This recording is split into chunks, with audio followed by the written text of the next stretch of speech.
Daniel 7, 1 al 28, el anciano de días y el Hijo del hombre. La soberanía de Dios sobre todos los reinos. Su dominio es dominio eterno que no pasará y su reino no será destruido. La visión se sitúa en el primer año del reinado de Belsasar, aproximadamente 553 al 550 a.C., décadas antes de la caída de Babilonia. Daniel es un anciano. Cuando recibe esta visión, ha servido bajo múltiples imperios, ha visto el poder humano en toda su magnificencia y en toda su transitoriedad, y ahora Dios le abre las cortinas del cielo para mostrarle lo que verdaderamente está ocurriendo detrás del escenario de la historia. Imagina que estás viendo una obra de teatro desde entre el público. Todo lo que puedes ver son los actores en el escenario, pero de repente alguien te lleva detrás del telón y ves los cables, los mecanismos, al director. Eso es lo que Dios le hace a Daniel en este capítulo. Le muestra el mecanismo real de la historia. Las cuatro bestias, el rostro real del poder. Versículos 1 al 8. Daniel dijo: Estaba mirando en mi visión de noche, cuando he aquí que los cuatro vientos del cielo agitaban el gran mar, y cuatro grandes bestias subían del mar, diferentes la una de la otra. Daniel 7, 7 al 8. Después de esto miraba yo en las visiones de la noche, y he aquí la cuarta bestia, espantosa y terrible y en gran manera fuerte, la cual tenía unos dientes grandes de hierro, devoraba y desmenuzaba, y las sobras hollaba con sus pies, y era muy diferente de todas las bestias que vi antes de ella, y tenía 10 cuernos. El gran mar como símbolo del caos, en la cosmovisión del antiguo Oriente Próximo. El mar representaba el caos primordial, lo incontrolable, aquello que amenaza el orden divino. Daniel ve las cuatro bestias surgir de ese mar, no de la tierra fértil, no del jardín, sino del caos. Esto no es accidental. El mensaje implícito es que estos imperios, por más poderosos que sean, tienen su origen en el desorden, en la ambición humana desenfrenada.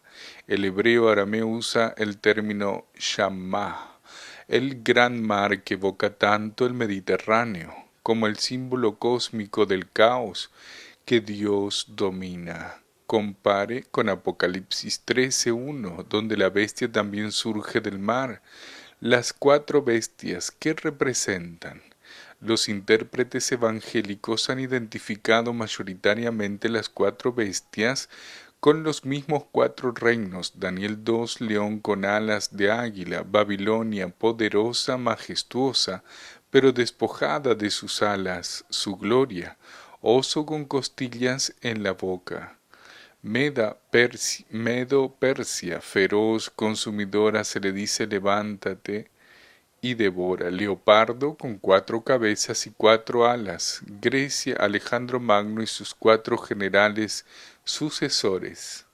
Bestia innombrable con 10 cuernos. Versículo 7. Roma, tan terrible que no tiene paralelo animal, destruye con hierro. Hay consenso entre comentaristas como John Goldingay, Ernest Lucas, Tremper Longman y Joyce Baldwin en esta identificación. El punto no es satisfacer nuestra curiosidad profética, sino ver el patrón. El poder humano es en su esencia bestial. Lo que los hombres llaman civilización o progreso frecuentemente se revela como depredación disfrazada. El pequeño cuerno arrogancia suprema en los versículos 8 y 20 al 25. Emerge entre los 10 cuernos un cuerno pequeño que desplaza a 3. Tiene ojos como de hombre y una boca que habla grandes cosas. Versículo 8. Este cuerno pequeño es la figura central de la segunda parte del capítulo. Históricamente, la mayoría de los eruditos identifican al cuerno con Antíoco IV, Epífanes 175-164 a.C., el rey Seleucida, que profanó el templo de Jerusalén, prohibió la Torá y se autotituló Dios manifiesto. Su nombre mismo, Epífanes, era un insulto teológico. Él era el Dios que se manifestaba. La comunidad judía lo llamaba burlonamente Epímanes, el loco. No obstante, muchos intérpretes también ven esta figura un patrón que apunta más allá de Antíoco hacia cualquier poder que pretenda usurpar el lugar de Dios. El texto tiene una profundidad que trasciende su cumplimiento histórico inmediato. Los imperios que hablan grandes cosas contra el Altísimo no comenzaron con Antíoco ni terminaron con Roma. Cada generación tiene sus propios cuernos pequeños, ideologías, regímenes, poderes que declaran la muerte de Dios y la divinidad del Estado, y cada generación descubre la misma verdad. Estos cuernos tienen fecha de expiración. El tribunal celestial, el anciano de días, versículo 9 al 12, Daniel 7, 9 al 10, estuve mirando hasta que fueron puestos tronos y se sentó un anciano de días cuyo vestido era blanco como la nieve y el pelo de su cabeza como lana limpia. Su trono llama de fuego y las ruedas del mismo fuego ardiente. Un río de fuego procedía y salía de delante de él. Millares de millares le servían y millones de millones asistían delante de él. El juez se sentó y los libros fueron abiertos. El anciano de días, la majestad del juez eterno. Esta es una de las visiones más sublimes de todo el Antiguo Testamento. Daniel contempla la sala del tribunal del universo y lo que domina la escena no es el ruido de las bestias, sino el silencio solemne del anciano de días. Anciano de días. En arameo, Atik Yomaya es único en las escrituras, aparece varias veces en este capítulo y en ningún otro lugar de la Biblia. Denota a aquel cuya existencia antecede toda existencia creada. No el anciano entre los días, sino el que existía antes que los días mismos comenzaran.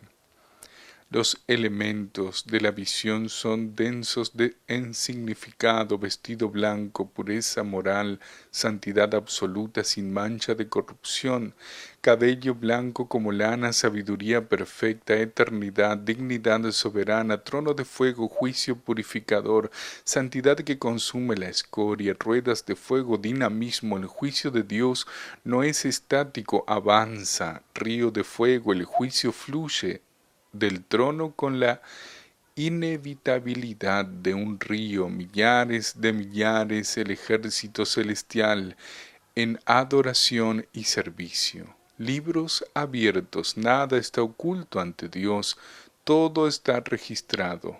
La sesión del tribunal, el versículo 10 es climático. El juez se sentó y los libros fueron abiertos. Esta imagen ha resonado en toda la teología cristiana.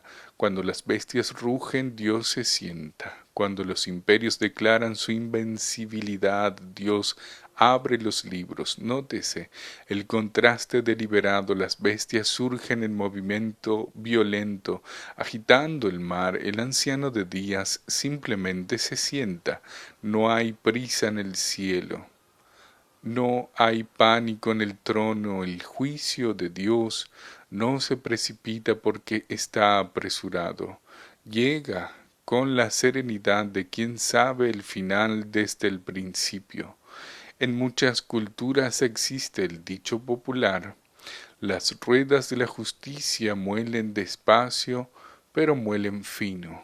El tribunal celestial de Daniel 7 describe algo infinitamente más preciso: un juicio que no yerra, no se corrompe, no se retrasa por conveniencia política, y del que no hay apelación. El destino de las bestias, el cuerno que hablaba grandes cosas, es destruido. Su cuerpo fue destruido y entregado para ser quemado en el fuego. Las demás bestias pierden su dominio, aunque reciben prórroga de vida por un tiempo y una estación.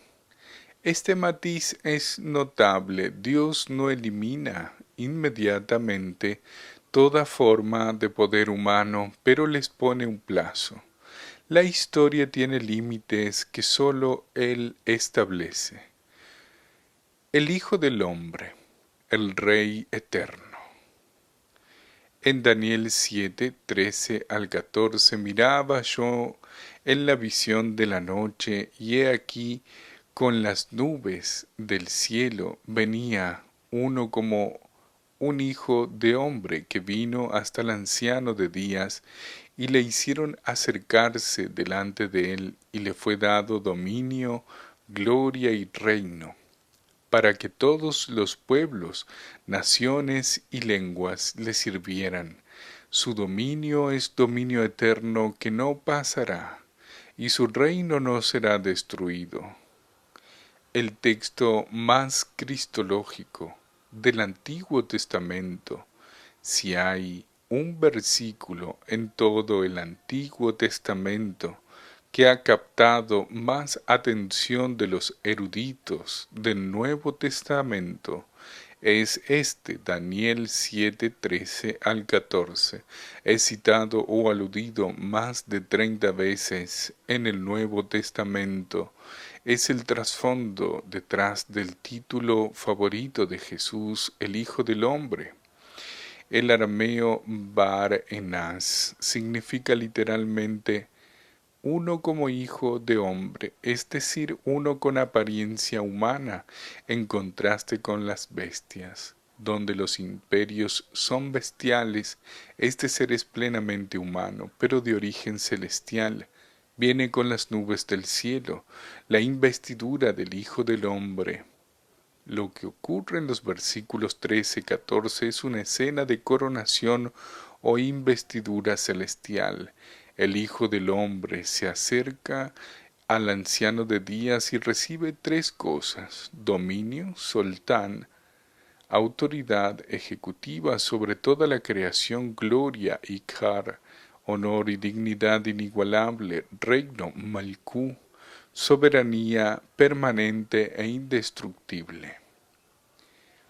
Y este reino tiene dos características que lo distinguen de absolutamente todos los reinos de las bestias. Es eterno, dominio eterno que no pasará. Cada bestia tuvo su hora en el escenario de la historia. Babilonia cayó ante Persia, Persia ante Grecia, Grecia ante Roma, Roma ante el tiempo. El reino del Hijo del Hombre no caerá. Es universal. Todos los pueblos, naciones y lenguas le servirán. No es un reino regional, no es un reino cultural, no es un reino étnico. Abarca cada lengua y cada pueblo de la tierra. Jesús y el título: Hijo del Hombre. Este texto es el eslabón más importante entre Daniel y el Nuevo Testamento. Cuando Jesús comparece ante el Sanedrín, y el sumo sacerdote le pregunta, ¿eres tú el Cristo, el Hijo del Bendito? Jesús responde, Yo soy, y veréis al Hijo del Hombre sentado a la diestra del poder de Dios, y viniendo en las nubes del cielo. En el Evangelio según Marcos capítulo 14 versículo 62 está citando Daniel 7:13 directamente. Es una declaración mesiánica de la más alta autoridad. John Holdingay observa que el uso de Hijo del Hombre en Daniel 7 no es simplemente una expresión de humildad o humanidad, es paradójicamente la afirmación de una dignidad sobrehumana. Este ser viene con las nubes del cielo y en el Antiguo Testamento viajar en las nubes es prerrogativa exclusiva de Dios según el Salmo 68:4, 104:13, Isaías 19:1. El Nuevo Testamento interpreta esta investidura como el momento de la exaltación de Cristo. Dios le exaltó hasta lo sumo y le dio un nombre que es sobre todo nombre, según Filipenses 2:9. La resurrección, la ascensión de Jesús son el cumplimiento histórico de la escena visionaria de Daniel 7. Un rey recibe la corona en un momento específico de la historia, pero su reinado puede extenderse décadas. Jesús recibió su investidura celestial en la resurrección y ascensión, pero su reino ya se está extendiendo en cada versión, en cada conversión, en cada corazón rendido, en cada nación donde su iglesia echa raíces y llegará a su plenitud en la consumación final. La interpretación angélica y el pueblo del Altísimo, la angustia de Daniel, el versículo 15 nos recuerda que una visión genuina de la gloria y el juicio de Dios no produce indiferencia. Me turbé yo, Daniel, en mi espíritu en medio del cuerpo y las visiones de mi cabeza me asombraron. La respuesta apropiada ante la santidad de Dios y la gravedad de la historia es el asombro y el temor. Daniel busca a uno de los que estaban presentes y le pide la verdad de todo aquello. El ángel le da la interpretación. Las 4 bestias son 4 reyes que se levantarán de la tierra.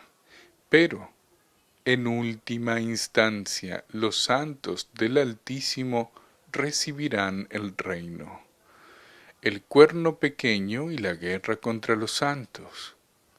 Daniel 7, 21 al 22. Y veía yo que este cuerno hacía guerra contra los santos, y los vencía hasta que vino el anciano de días, y se dio el juicio a los santos del Altísimo.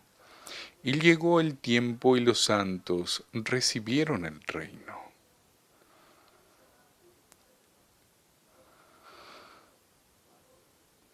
Esta es quizá la sección más pastoralmente urgente del capítulo. El cuerno pequeño hace guerra contra los santos y los vence. El pueblo de Dios no es invulnerable a la persecución, no está protegido de la opresión. El cuerno los desgasta, cambia los tiempos y la ley, y les son entregados por un tiempo, tiempos y medio tiempo. Esta expresión tiempo, tiempos y medio tiempo reaparece en Daniel 12, versículo 7 y en el libro de Apocalipsis capítulo 12, versículo 14, donde equivale a 42 meses o 1260 días. No es una duración casual, es una limitación divina deliberada. El poder de la bestia tiene un plazo, no es ilimitado. El sufrimiento del pueblo de Dios tiene una frontera que Dios mismo ha establecido. Tres verdades sobre la persecución del pueblo de Dios. Verdad 1. La persecución es real y dolorosa, el texto no romantiza el sufrimiento, el cuerno vencía a los santos, versículo 21. Hay periodos en que el pueblo de Dios parece perder. Esta honestidad bíblica es un consuelo para quienes han sufrido pérdida por su fe. Verdad 2. La persecución tiene límites establecidos por Dios. Tiempo, tiempos y medio tiempo es un periodo incompleto quebrado. No es 7, número de plenitud, sino 3 y medio. La opresión nunca llega a su consumación porque Dios interviene. Verdad 3. El juicio final revierte toda injusticia. Versículos 22 y 26 son la respuesta de Dios. El juez se sentó y le quitarán su dominio para que sea destruido y arruinado hasta el fin. No habrá bestia que no comparezca ante ese tribunal. La Iglesia en China durante la Revolución Cultural 1966-1976 fue oficialmente declarada extinguida. Los templos fueron clausurados, los pastores enviados a campos de trabajo forzado, las Biblias quemadas. El cuerno parecía vencer 4 décadas después. China alberga una de las comunidades cristianas de mayor crecimiento en el mundo. Los libros del anciano de días estaban abiertos todo el tiempo. La promesa final, el reino para los santos, Daniel 7:27, y que el reino y el dominio y la majestad de los reinos debajo de todo el cielo se ha dado al pueblo de los santos del Altísimo, cuyo reino es el reino eterno y todos los dominios le servirán y obedecerán.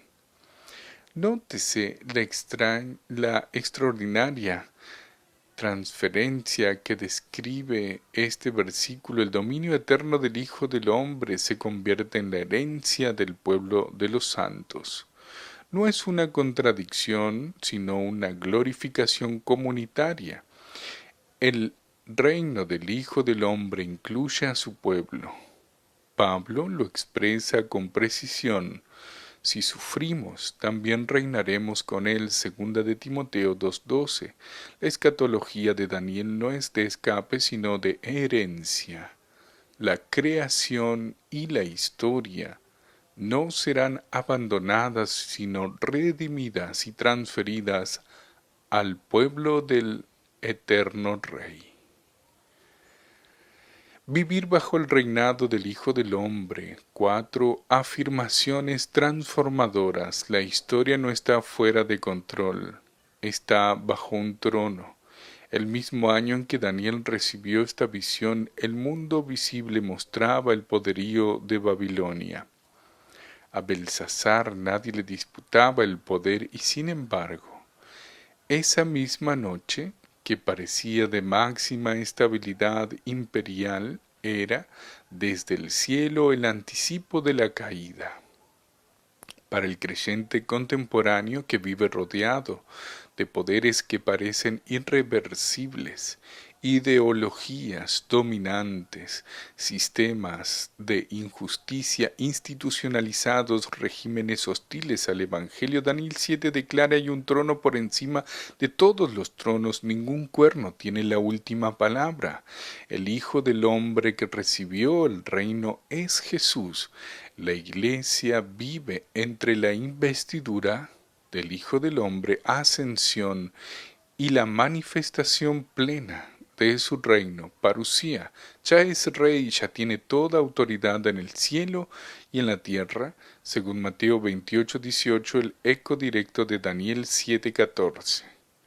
La misión de la Iglesia no es establecer el reino, es proclamar y vivir bajo el reino ya establecido. Esto recalibra nuestra eclesiología. La Iglesia no trabaja hacia una victoria incierta, sino que es enviada desde una victoria ya consumada en la resurrección y la ascensión. Predicamos desde la sala del trono, no hacia ella. El sufrimiento de los santos es temporal y redentor. La sección más difícil del capítulo, el cuerno que vence a los santos, es también la más pastoral. La fe bíblica nunca prometió inmunidad al sufrimiento. Prometió que el sufrimiento no es la última palabra y que tiene límites que Dios controla.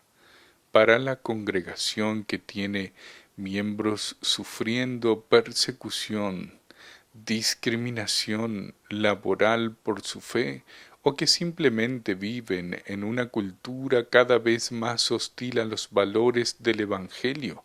Daniel 7 es una carta de aliento. Su tiempo, tiempos y la mitad de un tiempo tiene fecha de vencimiento en el calendario del anciano de días.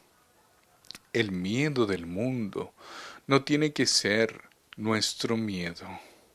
El versículo 28 termina con una nota aparentemente sombría. Hasta aquí fue el fin de sus palabras. En cuanto a mí, Daniel, mis pensamientos me turbaron en gran manera y mi rostro se demudó, pero guardé el asunto en mi corazón. Daniel quedó turbado. La visión lo afectó profundamente. Pero hay una diferencia entre el miedo que paraliza y el asombro que transforma. Daniel no huyó del servicio, siguió siendo fiel bajo el reinado de Darío y Ciro. La visión no lo incapacitó, lo ancló. El creyente que ha visto el trono del anciano de días y la investidura del Hijo del Hombre puede ser sacudido, pero no puede ser arrastrado. La historia termina en un trono. Cerramos con esta imagen. La historia, según Daniel 7, no termina en el colapso de las bestias, termina en un trono. Las bestias, que parecían eternas, fueron destruidas. El cuerno, que habló grandes cosas, fue silenciado. Y en medio del tribunal celestial el Hijo del Hombre recibió un dominio que ninguna fuerza histórica podrá jamás arrebatar. Para nosotros hoy, que sabemos lo que Daniel solo vislumbraba, ese Hijo del Hombre tiene nombre. Jesús de Nazaret, a quien el Padre levantó de entre los muertos, elevó a su diestra y le dio toda autoridad en el cielo y en la tierra. El tribunal celestial de Daniel 7 ya ha emitido su sentencia. El reino ya ha sido concedido. Las bestias ya tienen su fecha de expiración. Nuestra tarea como pueblo del Altísimo no es tener miedo, es testificar, es vivir de tal manera que el mundo que nos rodea se pregunte ¿por qué estas personas no tienen pánico? ¿Por qué pueden sufrir sin ser destruidos? ¿Por qué tienen esperanza cuando todo parecería indicar derrota? La respuesta es porque vieron el trono, porque conocen al anciano de días, porque sirven al Hijo del Hombre cuyo dominio es eterno. Su dominio es dominio eterno que no pasará y su reino no será destruido. Daniel 7 al 14.